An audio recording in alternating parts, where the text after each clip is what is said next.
quand vous faites une enquête systématique auprès des patients que vous voyez, vous trouvez des Covid longs tous les jours. Alors, vous n'en trouvez pas 10 par jour, mais vous en trouvez 1 ou 2 tous les jours sur, je sais pas, 50 ou 60 patients. Les gens qui, après avoir pris une dose de vaccin ou avoir eu un Covid, les deux, j'insiste, vont présenter d'abord une grande fatigue, deuxièmement un essoufflement important, ensuite une fatigabilité musculaire avec parfois une fonte musculaire, avec une diminution de périmètre de marche. Ce sont des gens qui peuvent avoir aussi des douleurs articulaires, musculaires ou tendineuses qui n'avaient pas avant et qui peuvent être invalidantes, mais vraiment invalidantes. Ce sont des gens qui vont avoir des troubles, ce qu'on appelle les troubles cognitifs. Ils vont être ralentis quand ils réfléchissent, ils vont avoir une espèce de brouillard cérébral et puis ils vont avoir des troubles de la mémoire et des troubles de l'attention. Je représente en fait l'association UPGCS. J'ai été infectée janvier 2021, on n'était pas vaccinés. Avant j'étais médecin spécialiste, j'avais une activité qui était médicale et chirurgicale. J'ai été ultra sportive, moi je suis triathlète, traîneuse sur des 45 km, j'avais 3 enfants.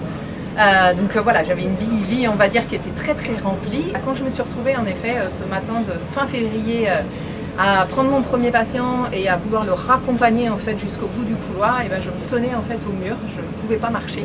Quelques jours plus tard, j'ai été voir un médecin puisque ça n'allait pas du tout, j'avais vraiment des grosses difficultés pour respirer, j'arrivais plus à me concentrer, mes consultations, j'arrivais plus à poser de diagnostic en fait, donc ça commençait à être vraiment très handicapant professionnellement. Je rentrais le soir, j'étais juste, voilà, j'allais me coucher en fait, et puis j'ai été voir un médecin qui m'a dit vous êtes dépressive madame. Et comme on ne sait pas ce qu'ils ont, comme ils ne savent pas ce qu'ils ont et qu'on peine à leur donner un diagnostic, en fait ils vont être souvent tristes, irritables, renfermés sur eux-mêmes. Et ça se voit à la lecture du visage et à la lecture des yeux. Vous voyez un spécialiste, vous voyez votre médecin et on vous dit soit c'est un burn-out, soit on vous dit c'est peut-être un Covid long, mais il n'y a rien à faire, il faut patienter. Voilà, j'ai cherché par moi-même, j'avais un syndrome d'hyperventilation respiratoire, j'avais des troubles cognitifs, des troubles de mémoire, des troubles de planification, j'avais des douleurs musculaires, j'avais cette fatigue écrasante, j'avais une tachycardie posturale.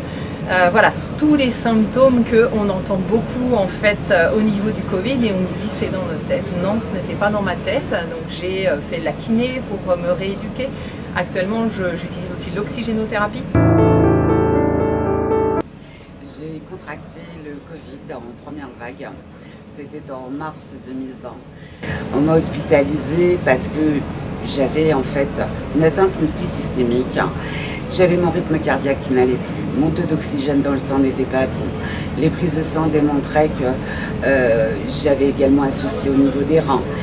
Je faisais ce qu'on appelle des flushs veineux, c'est-à-dire que mon buste devenait violet. Je me retrouvais avec des vaisseaux qui éclataient, des veines qui devenaient soudainement très apparentes, avec des bleus spontanés.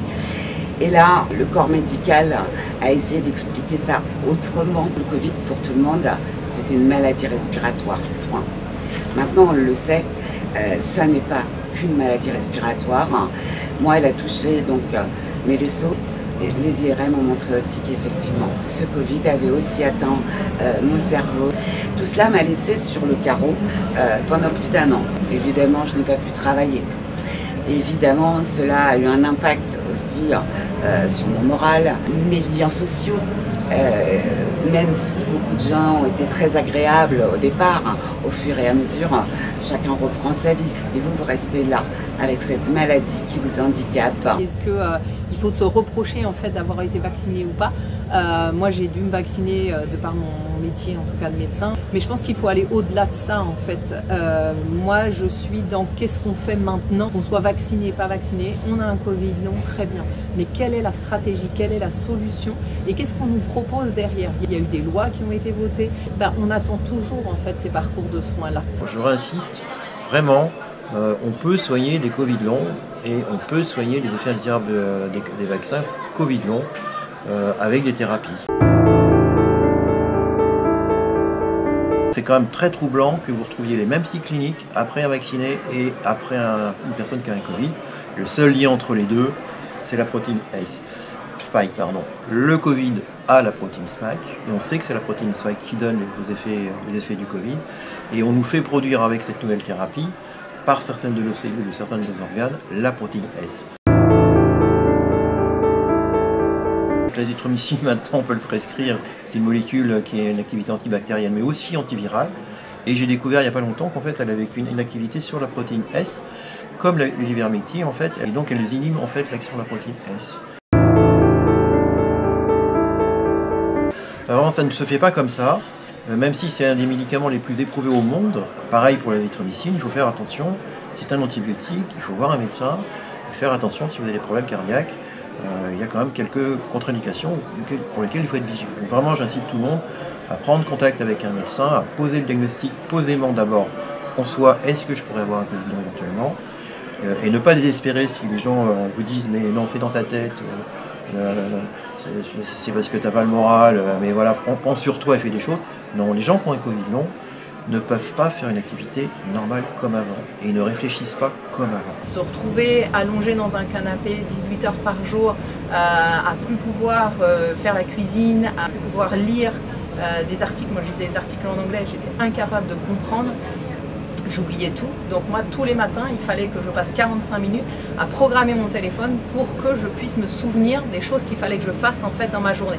Sinon j'oubliais, c'est ce qui m'est arrivé 2 fois, j'oubliais d'aller chercher ma fille à l'école. C'est quelque chose qui bouleverse complètement en fait une vie. Moi j'ai changé de métier, j'ai changé d'équilibre familial, j'ai changé d'activité sportive, j'ai changé d'amis, d'environnement, parce que quand on a un Covid long, en fait, déjà tous les gens ne comprennent pas, ou alors nous disent c'est bon, c'est dans sa tête, elle ne veut pas se bouger et puis c'est tout. Non, c'est pas qu'on ne veut pas bouger, c'est qu'on ne peut pas. Puisqu'on me disait mais non, on vous assure c'est pas le Covid.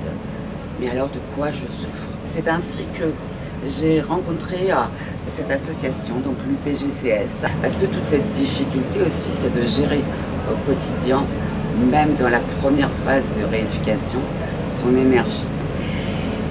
Je l'ai dit, mon cerveau aussi a été impacté. J'ai commencé à reprendre la voiture pour des déplacements de quelques kilomètres. J'ai vite abandonné parce que je ne savais plus le chemin que je devais prendre pour me rendre dans des lieux que je faisais avant plusieurs fois par semaine.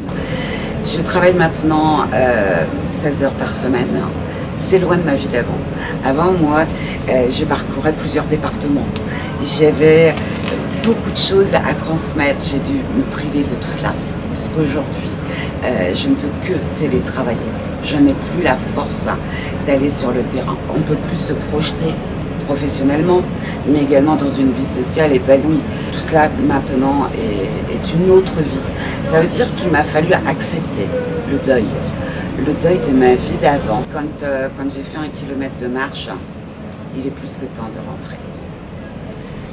Et donc, voilà. Donc moi, en tant que médecin, maintenant, je forme en fait les professionnels de santé pour leur faire comprendre ce que c'est en fait un Covid long, quels sont en effet les impacts sur du quotidien et que les gens ne font pas exprès de ne pas vouloir travailler en fait. Ce qui est reconnu aujourd'hui au niveau national, c'est uniquement après la première dose et de manière transitoire 3 mois.